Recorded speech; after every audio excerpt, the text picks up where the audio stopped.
Hi, folks. All right. You saw the stream. There's my proof. That's it. That's it in a nutshell. And an ice cream cart with the lid intact. All right. But, this whole thing is about the out of Africa theory, which, it's so certain they slap it on Time Magazine, all this stuff. Mitochondrial Eve. That whole dating process isn't so exact. I'll talk to you a little bit later. But, there's lots of things I've come across which just kind of make me shake my head at this idea. It's not really the juicy part of what I'm gonna talk about, or the main course, but just some things that you might want to check out sometime, or some things that run through my noggin to make me think, oh, okay, huh? Like Europeans have 1 to 5% of our DNA coming from the Neanderthal. And I'm supposed to joke and say that explains something about me. But the thing is, their brains are bigger than ours. And for all we know, they could have been more intelligent. Usually there's a correlation between brain size and intelligence. Given that they're a slightly different subspecies, if you will, I can't say that's something that's ascertainable by the evidence. That is something to think about.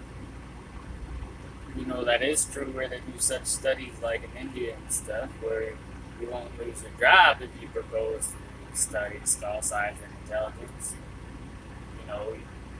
You have certain people who've been analyzed and then fill their skull with sand and, find out how much volume there is by weight or however you want to do it. After that point, it's not important. But, it's not like rocket science. These types of things. It's just like taboo. Which, whatever. So if we came from the same ancestor, then why do we have different ancestral DNA? And the same thing can be said of Africans, who you'll never hear this. But according to some things I've looked at, they might have Homo erectus DNA. What they say is the so-called prototype of human, if you believe that we evolved through a series of subspecies that don't know what we are. You like transitional fossils and things like that. Yeah. So I'm not so sure about all that. And there's plenty of ideas that I'm not really going to throw out there or throw too much weight on, but I guess I'll throw it out there, is that, okay, I guess I put these down as separate points, but it's about the same thing. Because you could say, to finish my thought, that let's just propose there really was this one stock of human at one point, modern human. And yeah, he had some sexual interbreeding with Neanderthals, and that made such Europeans a certain way, and maybe he bred with less intelligent prototypes, so if you want to say prototype, whatever that means to you, then that could be displayed on there. That could be how things drifted out, I'm not sure. But I'm just saying, it's kind of weird we had to buy Okay, but now let's continue this offshoot and say what is, this correspondence with intelligence can be tied into race. Like you go to any book that is in a New York Times bestseller, I guess, but any older academic book or even modern ones, you find a guy who evolves, they'll be saying that, like they'll just go through countries' intelligence. Like Italy is this, France is that, Southern France is that, U.S. is this, Germany is that, and so on. And typically the Southerners in Europe are less intelligent than the Northerners, and they just say pretty flat out, you guys are real close that they're because they've mixed with African races, right? Well, that only makes sense. The African are lower IQ, which to me is evident. And whatever, don't care what people say. Just go work with a bunch of different people and use your eyeballs, or go through school. Just go through school. That's all I have to say. Not that that's a judge of everything. I hate moving that place. Whatever. Other people don't have to have that issue where they talk about differences. It's just like white people, particularly white guys, don't want to say anything like that. It's like crazy. But, Chinese people, they can study all these things. They can study trace group intelligence. And when they did do that, like I was saying, is like they found Caucasian and Asian genes for intelligence, and all that research stopped in the public spirit, at least, because you can't be saying stuff like that in this political atmosphere. Alright? And then, why does that matter in the sense that we're talking about ancestry? Well, because intelligence is one of the most inheritable things we have. Like there's a big splay genetically for like traits, like hair color and eyes and stuff like that. Or whatever. Even musical talent and stuff, yeah, it goes in the line, but it's not always so high as intelligence. Most studies today are 80% correlation. Which, when you're looking at statistics, that's pretty significant. You can't close your eyes and walk away from that. There are numbers out there, they'll tell you in the lower range academically, and that's because they include statistics from children. Children are impressionable, and maybe they're having a really good day and they do something well. Or maybe they're having a bad day and they do something terribly. Or maybe they have a bad mom or something, which affects them. But the thing is, like, pretty much all that goes away by about, early 20s, 18, they say. But I feel like I came into my own a little bit later. But I guess it's a slight thing. Personality development and intelligence. So when they do the test and exclude for the children's studies, you get about 80% correlation.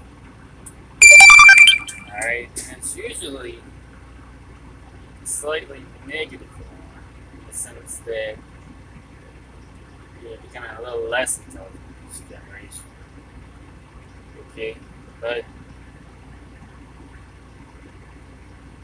I don't know why that is. I'm reading books on it and stuff, looking into it big, and I don't think too many people quite know exactly why that is. Those ideas, population, demographics, some people having a lot of kids, stuff like that. Alright, but, I hope you got my point without me even saying it, which is that if we're looking at intelligence and heritability, you got people who are a lot more intelligent as one race or subspecies of people who aren't, it'd be tough to say that they came from one another. Um, because like even in tough times and stuff, yeah, there's a drop in IQ or whatever, but it's like the stock stays kind of steady for the most part. And then you'd have to show really well how characteristics of people and their personalities and everything can be selected for, as well as intelligence in an upward direction. Because it's not like only that black and white people might differ on a memory test or something.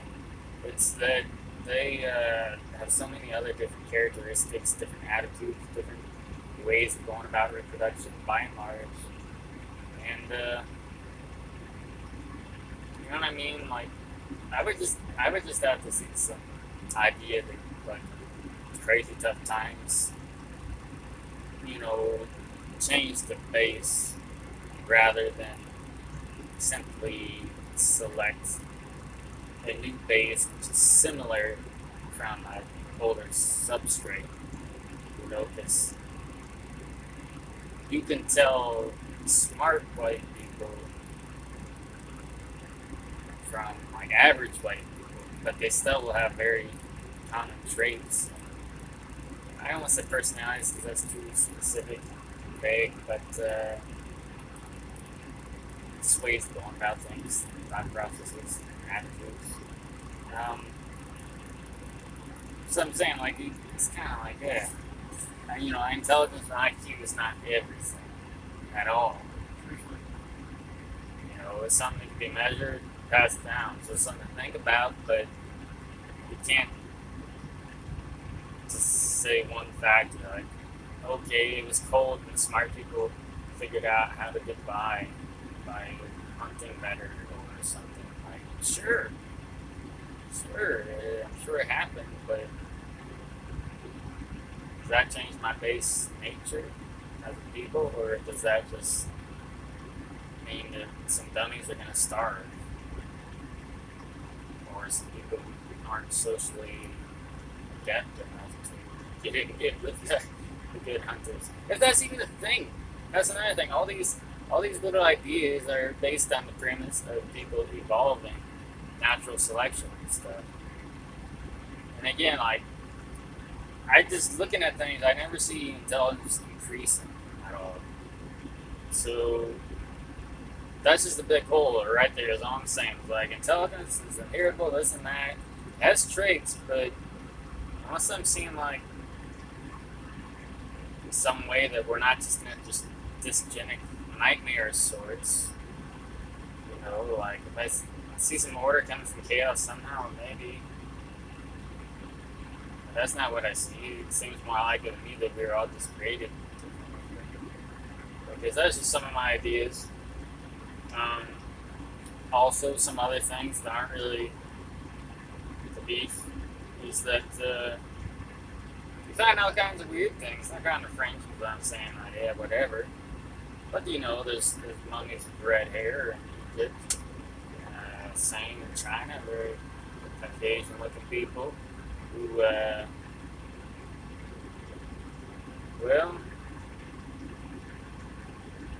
they're just suppressed in the sense that there's pyramids all over China. You don't hear much about those. All kinds of findings of mummies, and some of them pretty well preserved. But China's going to serve China's interests, Chinese people. Maybe they know stuff, but maybe they have reason to serve their people for keeping these things away from people. At best, I would hope that. But it could be something nefarious. Alright, and then migration patterns, even in you read books in college and stuff, most of it are biased. But still, they give you things to look into a bit. So I started looking into that, and I was just going through that class there, different cultures and stuff. And it's a hotly contested thing. And it's not just like a few people on the fringe. It's like there's not a consensus about it between even the mainstream academics. A lot of people just raise issues, more specifically than I have, about why this idea is just fishy. It was just like out of Africa. Um, there's just gene flow drifts that don't match it whatsoever when you follow these patterns. There's time scale considerations, there's geological considerations. So they're still at each other's throats about it, but it's a done deal in the books. Um, so that's a big question mark.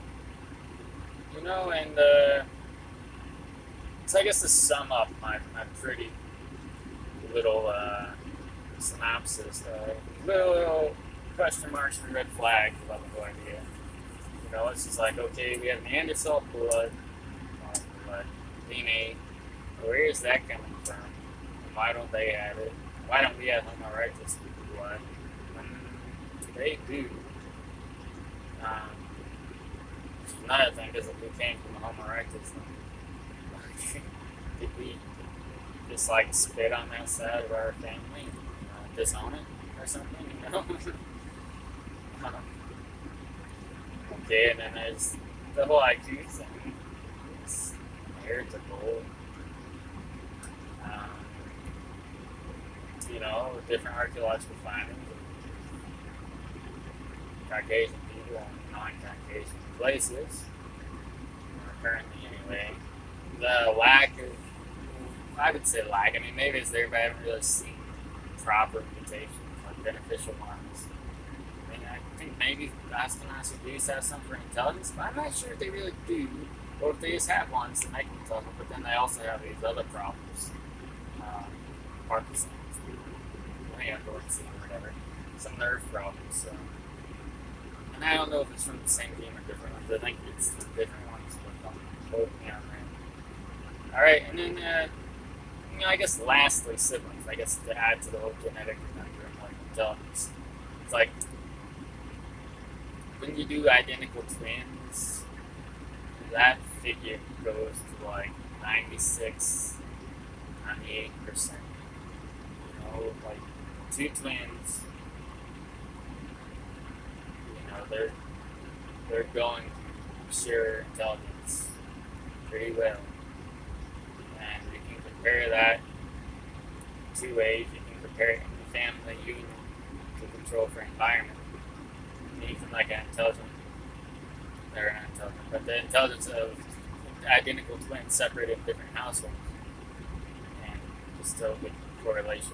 Whereas if you look at sibling and sibling, it's a good correlation, but it's not that good. It's not as tight. So it's not like, I'm just saying it's cross-checked a bit. And that just, to me, makes it think it's more about the genes you get than about how much you study or what you even do that much. There's been plenty of people throughout history who are probably super smart, who are just cattle herders or a blacksmith or whatever. Okay, I'm getting on too much containment here.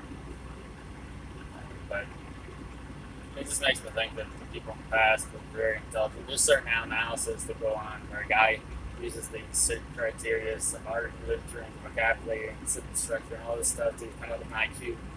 It does that for people. He's saying like the base IQ for Greeks is like 120, which here is like if you're 120, you're fairly smart. You're a smart kid. You're actually just definitely not 20. And that was the base, so you can only imagine that that's unheard of these days. I guess it's that way for other ancient peoples too. And he does it with our modern populations. He comes up with similar statistics like that are accurate based on his methods for results we do. So maybe not. Who knows? But I'm guessing they were smart enough to down. Okay. Which kind of brings me up to my whole point. It's like rates of things go down the hill. Because the whole thing with mitochondrial DNA testing is you look for like a mutation rate for a certain amount of time, and then you calculate that. That's how they did that. Maybe you can see right away there's things to consider there. Across the room for errors, like, okay, well, what's stomping on the gas pedal or hitting on the brakes? Do we understand that? I can tell, they say it's constant, but I've heard critiques of that, but it's not really constant. It depends on different things, stresses, vectors for disease, and stuff like that. Okay, so one thing is the rate thing. How do you really stop the rate? And two is just a simple idea that if you're going to calculate something that far off with such margin of error, like such a ground, whatever. I'm just saying, you're not sure it's that rate at all. And then secondly, you're doing it for so long that even using their assumption that it's constant, you still have a variability of, about 40,000 years or so from what I was looking at, it was a while ago, but I believe it was like 160 to 230 or something was the range, thousands, 100,000 of years ago that they're dating. It's a mitochondrial Eve thing, and that's a lot of difference in time. Because if history is right at all, like, we developed a whole lot in 40,000 years. I don't really necessarily buy that, but I can reasonably say that we've developed a lot in 300 years, and we probably, be in some type of near utopia if we could just deal with people as people and work things out. That's when things just start kicking ass and people start working well together and whatever. We're just being held back pretty much by our own institutions and stuff. I mean, it's somewhat necessary, but they come out of fear and how we relate to people. They don't have power in and of themselves. Power people. And that's the whole idea, and that's like the reassuring part of it. That they just, I think, say that to get their foot in the water, away from the rest of the way. Okay, so then you have things that do accelerate mutations, like an excess of free radicals, right? And one thing that really produces more radicals is when you eat carbohydrates. Like, just the process of it, man, it burns. It burns in a way that's not good. And you have more damaging components after the metabolism running around in your system. Fat burns pretty clean, protein burns clean. But sugar, glycogen, is just like a shitty burn. Not even a sick burn, I should say that, because sometimes sick's better than not. Like, for example, but diesel is kind of shitty, but you couldn't breathe in diesel with smoke. It would be better than driving a car with your gas.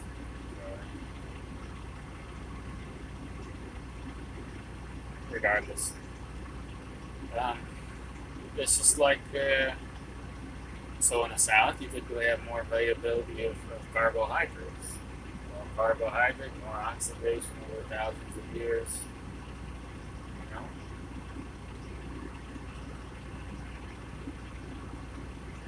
So that's maybe a factor. And there really is a correspondence between intelligence and magnitude. And it may be as simple as a biological phenomenon, such as like our brains require so much energy to work, and that energy is best found in fat, and that's best found in colder climates. I mean, that could be a type of gradient I could see, but to me that would mean the other way around. Like, maybe if we did all start as one single thing, then we started colder places or whatever, and mutations kind of dragged us down in various parts of the world. Perhaps the diet. Another thing, like vectors for disease, mosquitoes, ticks, fleas and stuff. Like, you have more of those in the south. You just do. You also have more of those around the agriculture because whenever you till something or have a good field or something, you have a lot of swampiness because you destroy the microbiome. That means things don't digest and break down, and things don't grow as much. There's less organic matter in the soil. There's less carbon in the soil. You know, it's like we're having like flooding problems and this and that in the U.S. And I think a lot of it is that the water can't get absorbed and it just runs off into the streams and everything else. I mean, it's simple stuff, but just looking around, there's water where there shouldn't be. So it can be raining over here, where's the forest, where's the grass field, even the same level or something. There'll be water pooling here and not there. I mean, just looking around. So there's more mosquitoes and stuff with the agriculture. This agriculture is a typical southern thing. I think, oh, it's, 10, 9,000 years ago it was invented. Well, by and large, slowly, it was introduced in Europe. And even when it was introduced in Europe, it's not like they were using as much as now. In some places, it really wasn't too long ago, like in the northern parts, Sweden, stuff like that. They were like some of the last people to adopt it. Unless they only a few hundred years ago today. And even there, you go there and you can still find wild game and stuff in the restaurants. It's like a common thing. So they're health conscious, I'd say. They're being fooled by all that bullshit like everyone else.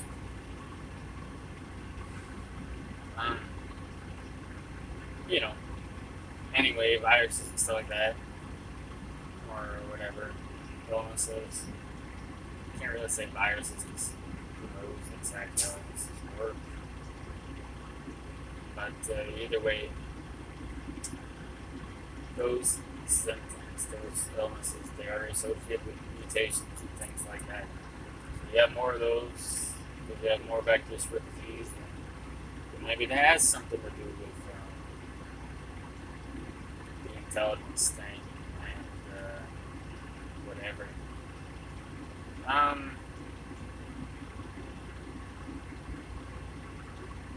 Another thing that doesn't really make sense with this is like the Europeans being dated younger than Africans, indicating that we came from Africa. It's just the heat itself stresses out the body. Heat activates certain signals which are similar to like typical stress things, cortisol production, things of this nature. Whereas cold does not do that. It might suck kind of mentally to be cold, but like as long as your hands aren't going to be frostbitten or something, or toes or whatever, then it's really not damaging in the same sense. You can incur physical damage, like I'm saying, but it doesn't activate hormonally a stress response. So maybe it has to do something with people in the South. Perhaps they have just aged, which is pretty much all they've been getting at. It's like trying to make sense of things instead of just taking the books or whatever. Professors even. Listen to what they got to say and listen to a lot of it. But it's just simple preservation. Take a frog, for example. Those frogs that get up in a mucus ball, and then they just chill there for a while. It's nice they get frozen, they can live. Sometimes in the desert, they'll do it too. But I don't know. I'm thinking like mudfish in the desert or something. I'm not really sure about that. This desert's hot. They can be cold too. It's just dry and they just keep it like that. But either way, I don't know if things preserving themselves very high heat.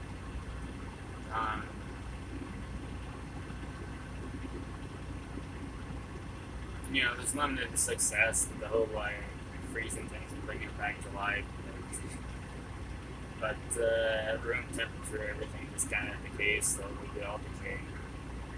I mean, that might be why we're getting less intelligence because we have damaged the food before pass on the DNA to the offspring. In which case, younger fertility is actually better genetically speaking. But that's it. It's like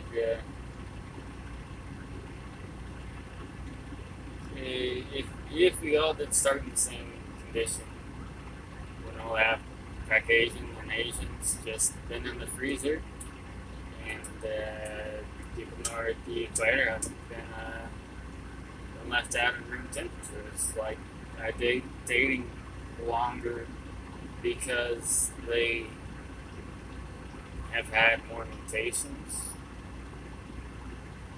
That's my question.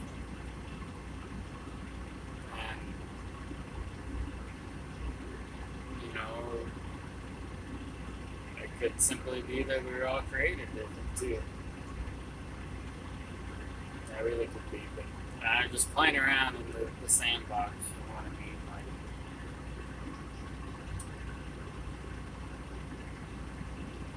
Like, it just be neat to explore that idea further, see more research on things.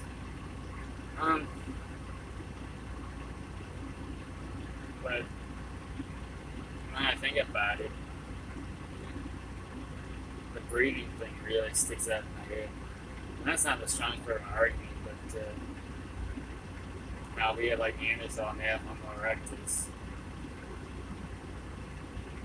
And, we see, for example, like I was saying earlier, like Italians and stuff, it's just commonly attributed that they have lower intelligence because they mix more with black people from Africa, people from the Middle East. That's more today, this historical era with that odds. Whether with mixing in Sicily and things like this. So that's about it, With that same process that happened to us and split us up. Yeah, so I'm just shooting off my ass right now. But that's it, People in the freezer. Meat in the freezer tends to last longer. Simple, but now you know what I mean by it. Alright, have a good one. You're all good.